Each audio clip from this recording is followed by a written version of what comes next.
That second version again. I got the first one. I want to put it on here. That second version.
Spice in there somewhere.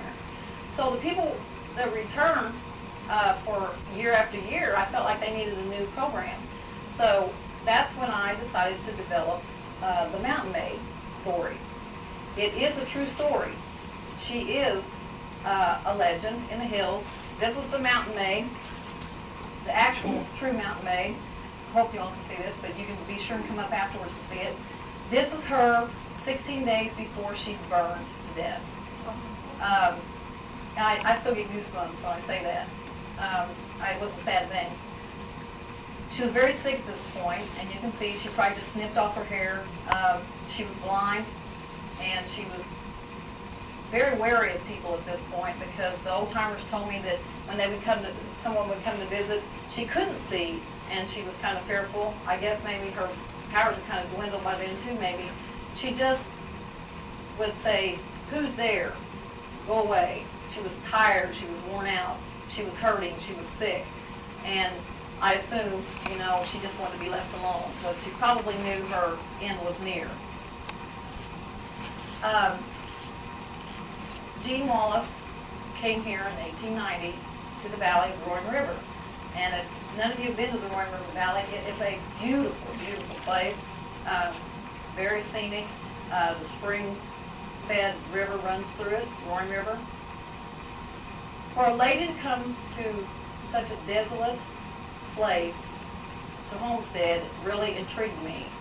I was a naturalist, and she was a naturalist at heart. I kind of admired and kind of related to her living up there in the cabin all by herself, alone with all the creatures. I kind of really felt a kinship to her. That's when I started studying her, and the only place that I could find anything about her actually was in this book, Roaring River Heritage Book. And I brought these to sell. These are like $5, and I will be glad to sign them for you if you have one. I didn't have a whole lot, but if you all want to leave me your name and address, I'll get you another one. This is a wonderful piece of history about Roaring River for only $5. It's got the Mill era in it, it's got the CCC era in it, and it also has the only story of the Mountain Maid. She wouldn't allow people to take her pictures, so there's only 5 pictures taken of her, and that was done by one photographer, Old Man Fields, who used to live at Cassville. His son is now a photographer there too. And this picture is a drawing of her from a picture in this book. An 18-year-old girl from Cassville drew this, Angel Epperly. I want y'all to come and look at it. closer when you get finished. I can bring it out in the lobby, and I'll come out there too. That is wonderful. She doesn't know her talent. She's a wonderful artist. She does nothing with it really yet, but hopefully she'll develop, want to do something. Hopefully she'll be motivated to do something. It looks like the veins would just pop out of her hands. So, How old was she there? 88. It's only 16 days before she died on February the 26th, 1940. She hasn't been gone very long, folks, actually. Not very long at all. Yes. How did she live? I mean, where did she get the money to go down and buy her? Okay, this lady said, how did she live? How did she have money? Okay, she was 39 when she came here. I assume she, as a nurse, she saved money. She was not married, so she didn't have much to spend it on. I assume she had savings when she came here. I felt like she took the train here. She had to get her by train. And at that time, they were advertising tracts of land along the railroad. They were just putting the railroad in. And flyers went out all over the United States, even to Europe. And that's when immigrants and people just started flooding into this area, building along the railroads, and buying tracts of land. And she must have heard of Roaring River through probably an advertisement, I would say. Nobody knows what kind of money she had. She lived very meagerly. She lived in a log cabin. She carried her water. She lived off the land. She didn't need much except food. She didn't have any material things. She didn't want material things. And she sold medicinal herbs and told people how to use them. But she was a nurse. She very well knew how to use them, didn't she? And we feel like she probably got her money that way. From the people I've talked to in the valley and researched, or the old timers, that's the only thing she did for money. She would not take money for a fortune telling. That was just, she just was trying to help those people, or they just come and ask her. She was doing it out of friendship. She was not a witch. She was a very religious person actually. She went to church at Seligman. When she died, she willed all of her whole $200 to a preacher in Seligman. And then the rest of her property was sold to pay for a hospital bill in Cassville that she had to pay off at that time. After she was, gone, they paid her hospital bill. James Woods, James Wallace, the person I told you about. I mentioned the young man coming to visit her when he was 17 in the CCC camp. Guess what? He's alive and well in Cassville, Missouri right now. He's 78 years old. He and I just did a reenactment of his visit to the Mountain Maid before I closed my theater this summer. I have a theater in Roaring River, by the way. Mountain Maid Theater, it's seasonal. And he and I did that. He did go to visit her when he was 17 in the CCCs. And guess what? He had an accident when he was 50 years old. A car accident, and it almost killed him. Sliced off his ear, broke almost every bone in his body, and put him in a coma for 11 days. And so ask James Woods if he believes a Mountain Maid. Every prediction she ever made from anything I've ever heard, read, studied, got from all the old timers. I've talked to people up to 98 years old that knew her, went to visit her, and they all say the same thing. All her stories are true, every one of them. I visited with a lady who was a postmistress of Eagle Rock for 48 years, a woman, which is kind of unusual for back then, because a woman to be in that position was very unusual. She said she wasn't treated very well, but anyway, she stuck it out. This lady was named Jean Curry, and that was her married name, but Jean, she's named Jean after the Mountain Maid, because her parents were friends with the Mountain Maid when she was born, and so she was named Jean after Jean Wallace. So that was pretty interesting, and she told me things about her. And she would go to visit her, and I said, well, did she tell you your fortune? She said no, because I was too young. But my cousin went with me, who was 14, and she did tell her fortune. Of course, 14 was marrying age then, folks, okay? You got married at 14. So, they would tell you fortune, she would. Very, very interesting lady to me, because she was intriguing, she was mysterious, and to have lived a life on a mountaintop, basically by yourself, I think would be a pretty lonely life. I think it's a sad life, basically, because She knew, I felt like she came from New York to come to the Ozarks, to hide in the hills, maybe to lick her wounds, you know, because she felt that she was very much of an outcast in society, of course.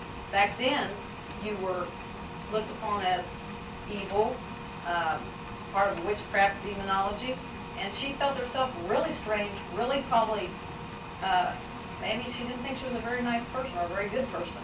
So I think she probably retreated to the Ozarks to lick her wounds and hide, but people wouldn't let her. They drew her out, and she had to go ahead and socialize. What are your questions? What are your questions? Yes, ma'am. What about the relationship with There's nothing. She was very secretive. She really wouldn't tell anything about her life. Nobody knew it. She didn't have any sisters or brothers. She had a mother and father, and they sent her peach trees occasionally from New York. And she would not tell. She would not talk about it. Her life, her whole life at all. Nobody knows. Nobody. And I've talked to some pretty old people that knew her. Is your cabin still there? Did it burn? No, it burned. She burned with it.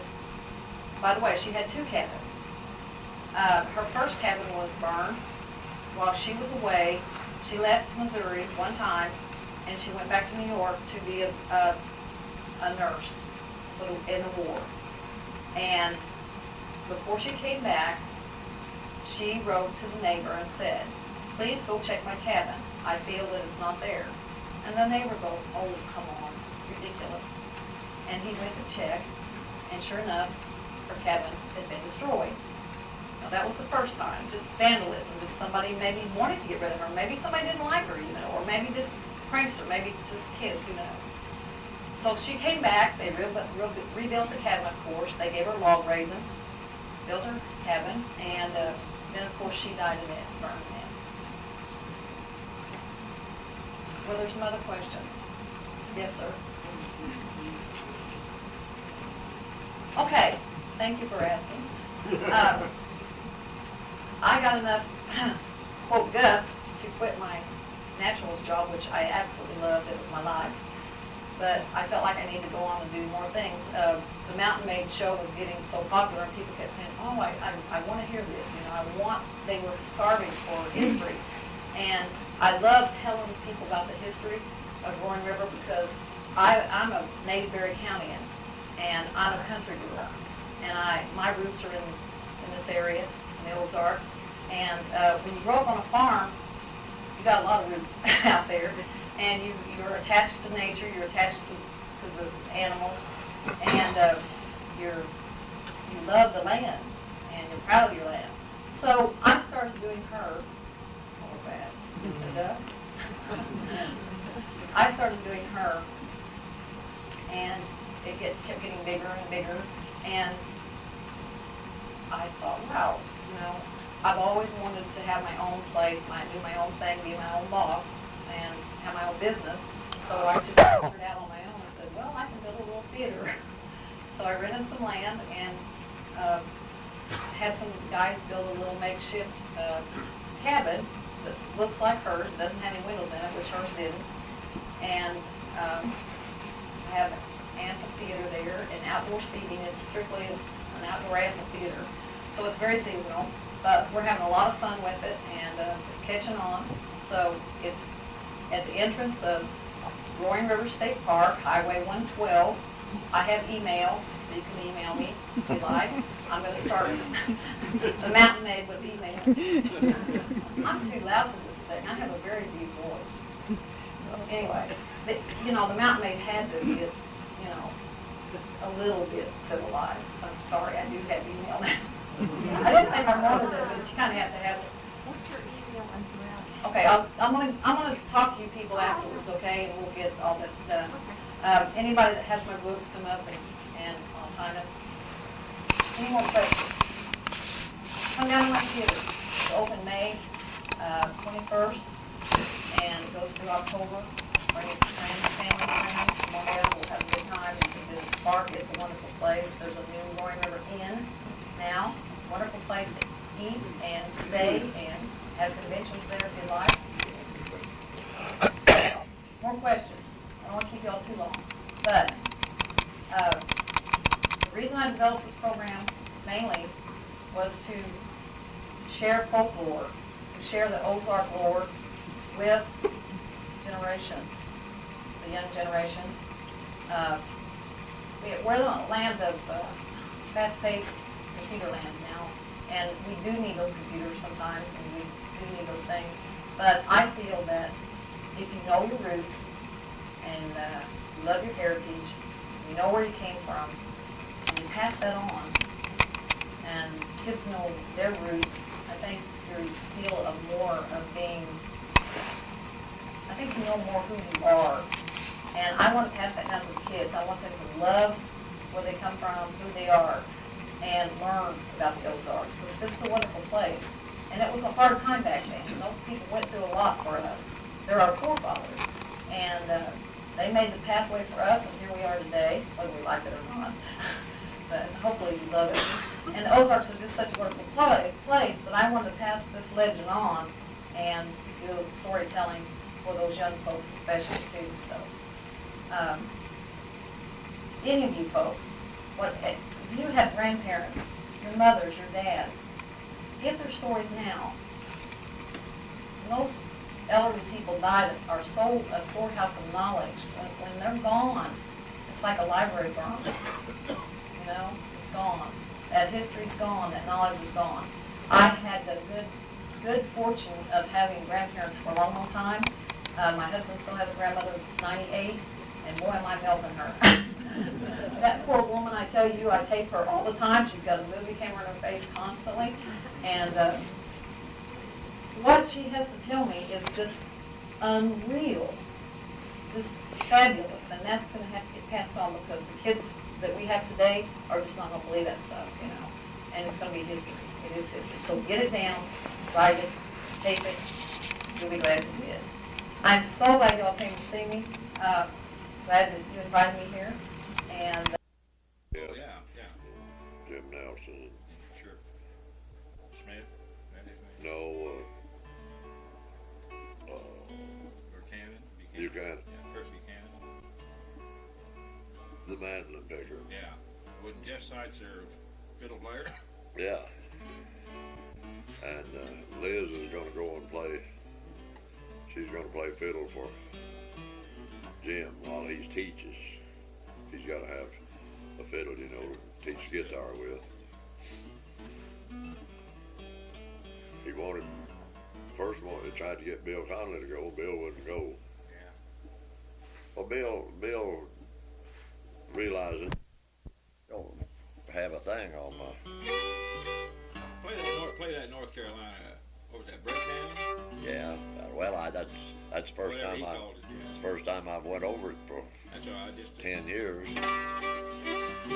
It needs to be played with a little viv, ziz, but.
mess of G tunes that I used to play that I don't.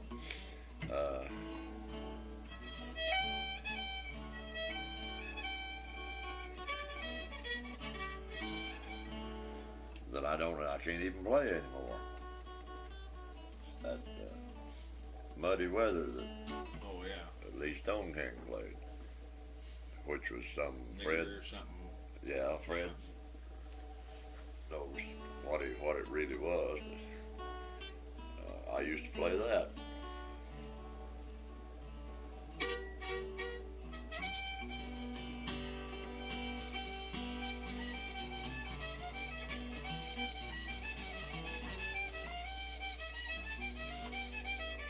Oh yeah, I did have a chance to meet your new guitar player, your left-handed guitar player up there the other night. I got busy doing other things. Pretty anyway. damn hot. Now, he takes a lot of pressure off you. You betcha. Because he's a band You player. bet. I mean, he does flat tops and everything. Yeah, Fixes he them. can fill in that Yeah, that's what I mean. stuff for Harley that Yeah. Harley needs. Yeah. That you just can't do that. I can't do that on the fiddle, and Yeah. most people can't do it. Well, on it the makes it easier. fiddle. And it really, the singing needs it. Yeah. Needs it bad. Oh, Harley, he's just one of my favorite singers. Well, I he's just sing- about as good a singer as you'll run Yeah, I across. really think so. Just to rear back and Yeah. sing. He Yeah. don't have to eat the mic, you know. No. He can sing without it. I didn't have any idea he lived in Ava or close to Ava there. I thought he lived over around McClurg somewhere. I don't know why. Oh no, he's lived in Ava ever Yeah, since that's what he said. he got back here. She looked good. Yeah. And she kind And then Harley made it worse. He told her to pick it up, and she was already half beat ahead of it. that's the first time that she's had any trouble, and it was in two tunes. She done it to Little in Polk County Breakdown. And then pretty soon we was playing Fort Smith, and goddamn, she got it so bad. I finally just had to quit. Hey, I was encouraged to see as many young people there. Well, there was one boy, but most of them were girls. But I mean, grade school. I mean, junior high probably in that age. That was good to see. Those Yeah, kids there. And they were having a good time. Oh, I watched them. They were really. I've been telling. I just really been riding Travis. I know he's got other things to do, but I told him if I was his age with his looks and knew that there was two pretty girls up there like that little Crystal Haney and Walker's granddaughter that was Yeah. good dancers. I said She's a pretty little girl. there's She's no had way this- in the world you can keep me What's away her from name? that The mother? dance. What's the grandmother's name? Jill. No. Annabelle. Annabelle. Yeah. Now them's cute girls. Yeah. And by God, they can dance and they can get through a set. Yeah. Just as cute as you ever seen anybody do. Yeah, I sent Travis. I thought he might like him off. The guy California, Camel. Who am I thinking of? That Birdie in a Snowbank and all that. Oh, Earl Collins. College. Yeah. Yeah, he those, told me you sent him. Yeah, those two. I wonder if he's learned those. Yeah. Those are good hold down tunes he's Yeah. got on there. Good dance tunes. He's a nice boy. He sure is. He's the only one that wrote me a thank you note for all. I sent all three of those kids a ton of tapes one time. He's the only one I got a letter from thanking me. I got an awful nice Christmas card from Yeah. them. Now that means a lot in a boy's character. They thanked me Youngster. for what I'd done. Because they appreciate it. They're a great family. They're just about as near a model family as I can think of.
got that on here, I think, doesn't it?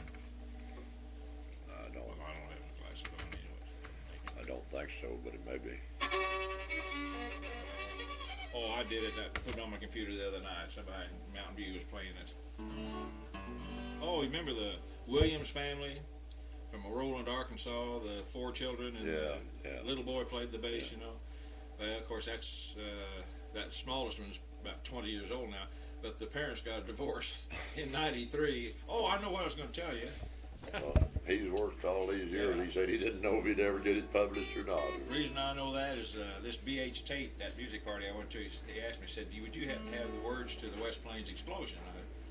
And that Vernon Dalhart. I said, well, I've got Vernon Dalhart singing it. I made it yesterday. I made him a copy of that. I was telling somebody the other day about that, maybe Scrivener's. About the West Plains Explosion? Yeah, they had no idea about anything. I believe it was Scrivener's. They're interested in stuff like that. You might mention that to David. I'll mention it to David sometime. And then you remember that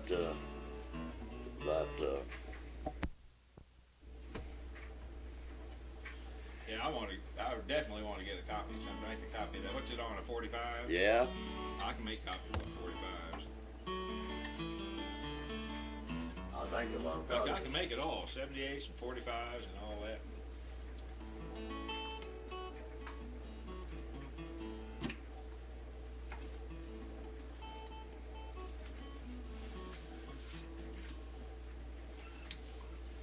I think if I've got it all, it'd be right here.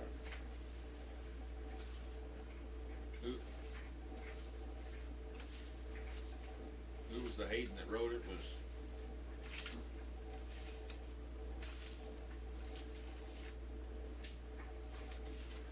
No, I'll have to look. well, that's all right. Sometime you find it. And I'll remind you. Look some more.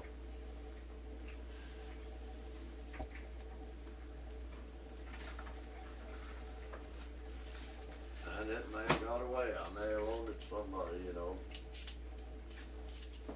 But I'll look through it. Oh, gosh, somebody does something around here. Yeah. That's the biggest Yankee drill I've seen. That's a good size one. Huh? That's the biggest Yankee drill I've seen. That one she just took there. I've always seen the little ones.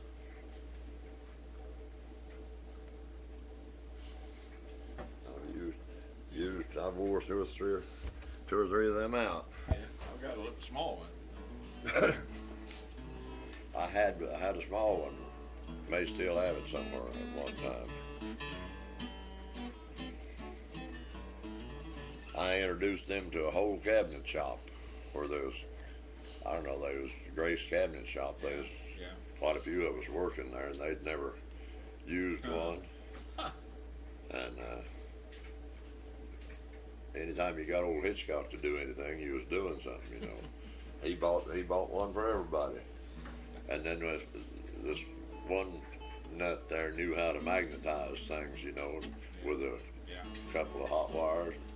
He magnetized all of our bits so they'd hold the screws. That helped things. You know, I told you the story. You knew who Stan Hitchcock coming down picking and playing with Speedy, and Speedy kind of tutored him along, and he eventually made it to Nashville, you know, and had his own television show. And old Stan the old man wouldn't even let his wife have a television in the house to watch that boy's program with. Floyd Hitchcock was his name, wasn't it? No, Floyd was that early preacher that flew all over everywhere. Yeah. What was this one's name? Stan. Stan. I think it was the same as his dad. Same as, I believe. Yeah. But anyway. That's Then his wife went to the bathroom one morning, got up, put the coffee on, turned the coffee on, went to the bathroom, fell off the stool dead. In less than 3 weeks, the old man was married again. But he was a preacher, you know, and that's what I'm getting at. He wouldn't let her even see. Never saw him. And he was the one that Mike Bride's playing for down there at Eureka Springs now. Huh? Is that Stan Hitchcock that's down at Eureka Springs? I imagine if there's one down there. Mountain Jamboree or something it's called. Yeah, that's who it is. Big tall guy. Yeah, I know that's who it is. That's Stan Hitchcock. Pretty good entertainer, a good singer, and plays good, fixes some flat top. Yeah. Or fixes some guitar anyway. I worked up there a year in 1969, the year of 1969, you might say, or from sometime late in 68 to that time in 69.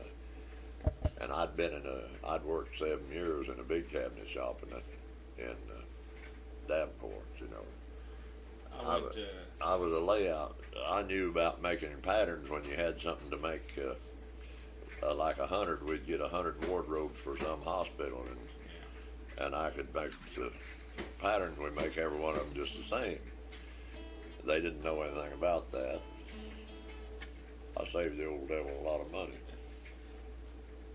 I went down, they had me Branson Chamber of Commerce. I wouldn't do it, and I thought, oh well, heck, I'll do it just for the heck of it.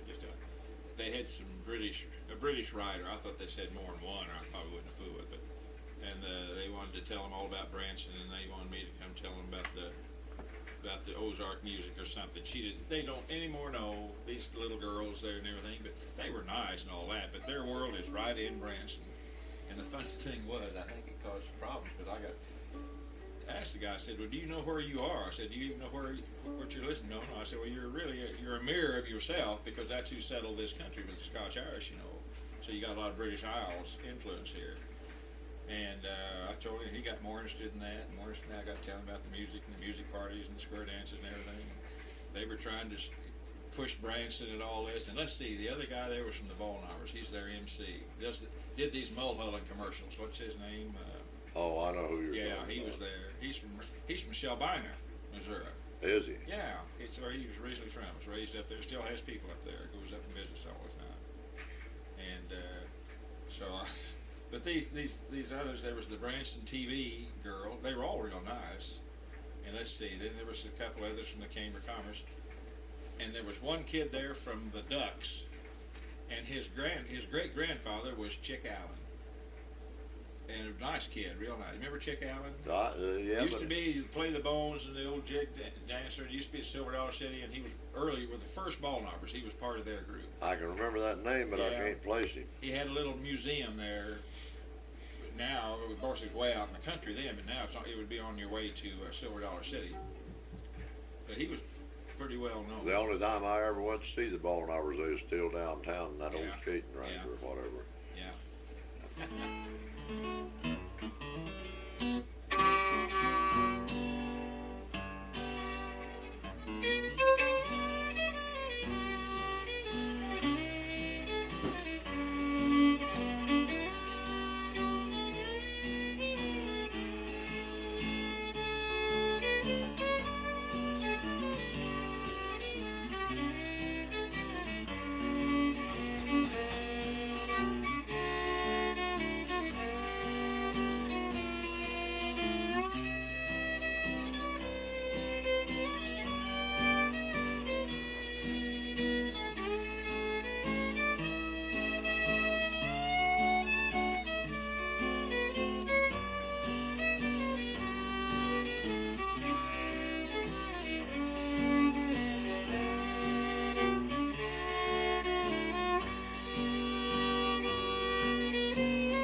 play that. Or did you ever meet him, Virgil Smith? Yeah. He's a nice fellow.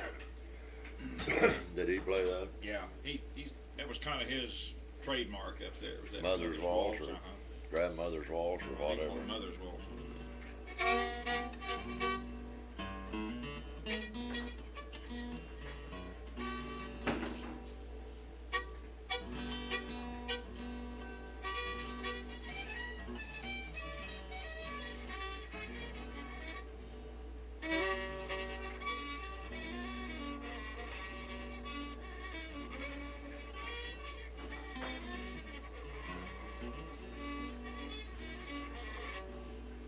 Tell you one we were working on, was it Memories Waltz or Old Memories Waltz or something?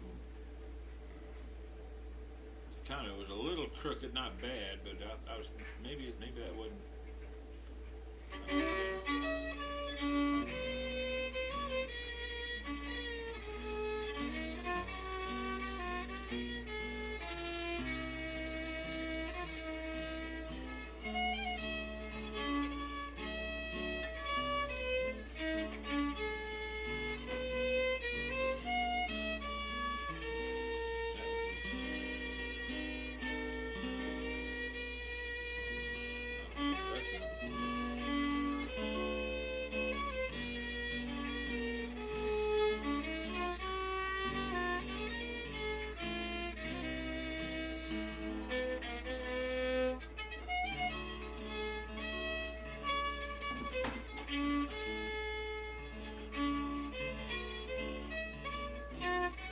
Hell, I forgot it. I haven't played That it. was one we were working on. Go ahead, something else. I just happened to remember.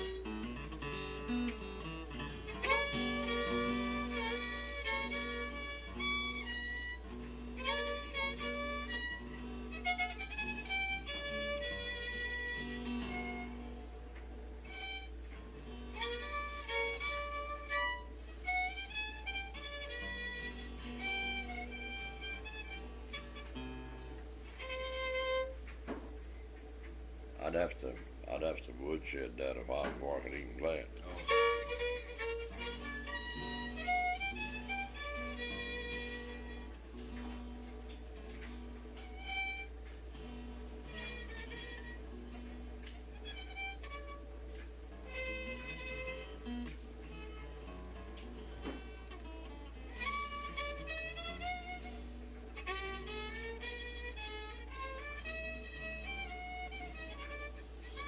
Oh well, let's play something. Don't worry about that.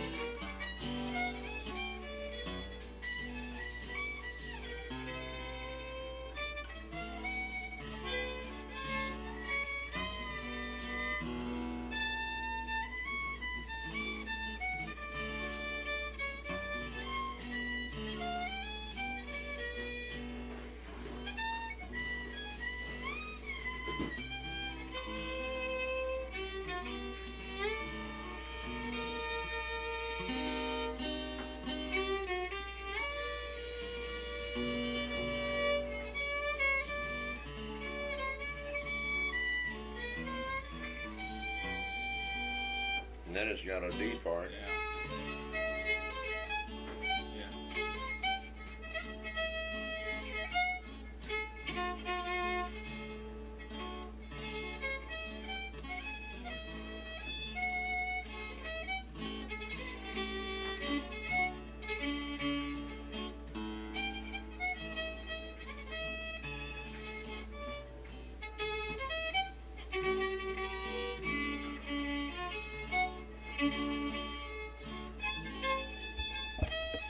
Around I just played. and keep the melody of it. You see, you don't come often enough. I don't get to. I get interested in one of them, and then I try it a few times, and nobody can't follow it, and I just say to hell with it.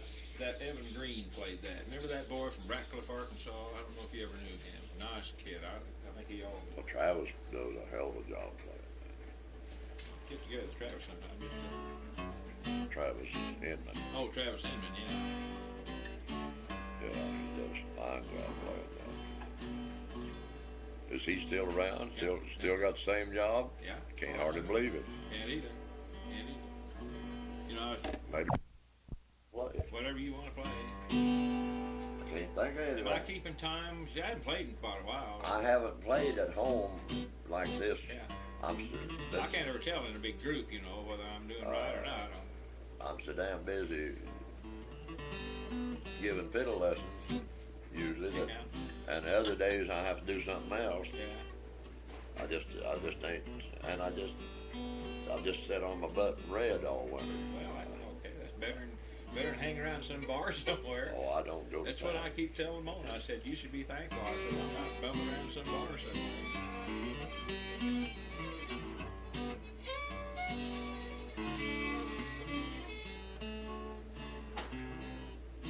I can't even think up any bad. What's that waltz? Old Countryman's Waltz? What's that one that goes to A minor in part of it? Is that the name of it? Old Countryman. No, there's an Old Countryman's Reel. No, this is Country Waltz. Is that what it That's is? Country Waltz. Yeah, that's it. Half the time I can't start it. All I know is it.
What are you building?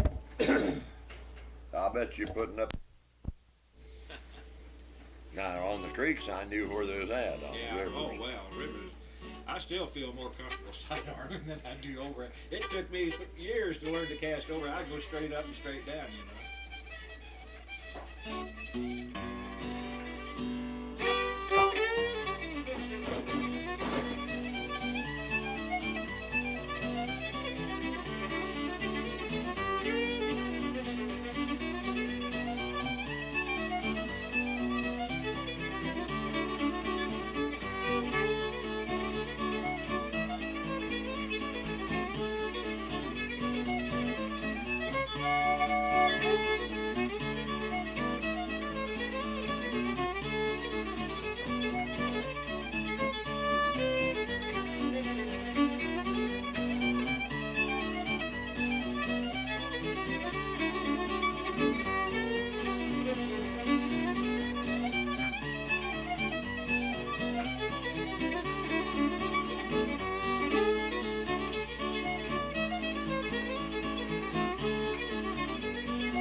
Fiddler's reading. Oh, I know What's that one. Fiddler's in F? Huh? Fiddler's Hoedown. Do you play that? That's the one in F? Go ahead, you said you knew one. I was just thinking. I know one that I wanted. I worked on a while, and then before I got to where I used to play it, and I quit for a long time, and I kind of had it revived up, but I hadn't got up to dance speed on it. And then I forgot about it, and I haven't played it forever. Again, I want to see if I can play it.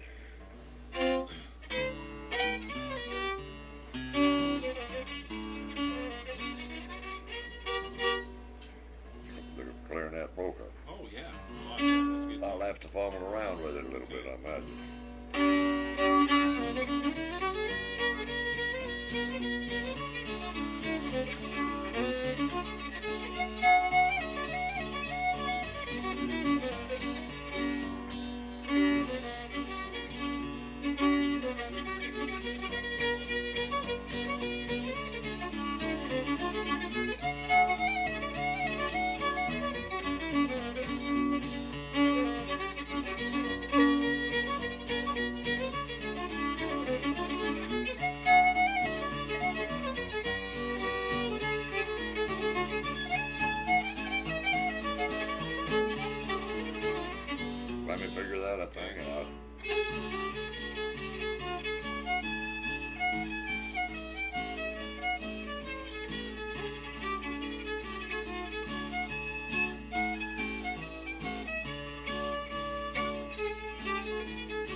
I can't get them transition part Well, over. your C, you're fine. It doesn't make any difference. You're leaving out your bridge from D back to G, but that's okay. It doesn't make any difference. You put it in C. Huh? You put it in the C. Well, I part. know, but I'm talking You don't about have time to- going from there over Yeah. to starting and doing that G Oh. part. When you come over here, that right there is the hard part. And I can't get over it. I'm just muddling it through there. That goes to D from C. I know that part of the transition. And then I think I figured out how I can get over from the D.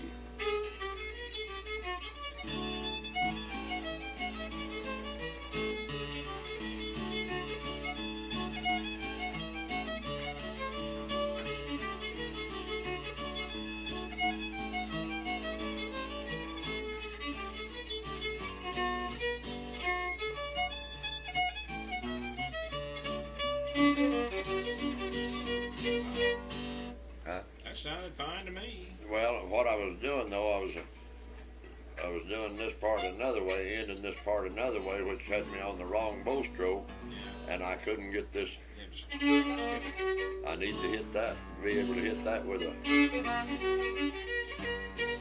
That's the hardest part in the whole damn tune is getting that. Would it right. be easier to put that C bridge in? No, I mean that don't That breaks the that modulation time, don't doesn't it? have anything to do with it. It's just I have to be in position with my bow when I come back to make these notes. You did that last time. You did fine. But it's just the fact that I ain't played the thing enough. Yeah.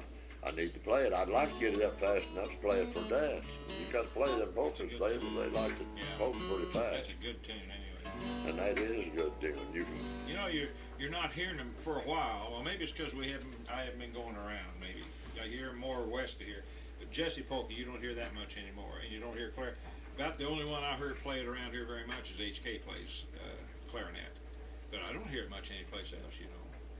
But of course, you go to Tahlequah or over that way, they play it more. But Well, we used to play those more than that. I used to have a lot of those Good deal. polka tunes. Yeah, there's another one too. There's Jesse Polka and Clarinet Polka, and there's one other that they played a lot, and I can't think what it is now. Oh well, that makes a difference.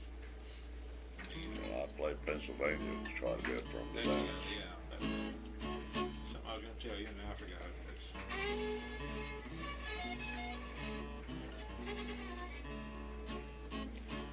You look like you're feeling pretty good. I feel pretty good. Yeah. There for a while, you were tired. I could tell you were feeling kind of down, tired Well, a I'm little just bit or something. tired, Yeah. you know, just no energy. Well, I have that problem still. I don't know why. I'll go to bed. Liza Jane is.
Sharp Want mine, to I hit that think. sharp on it? Sounds like it is. Yeah, it always sounds like it.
the Fiddler.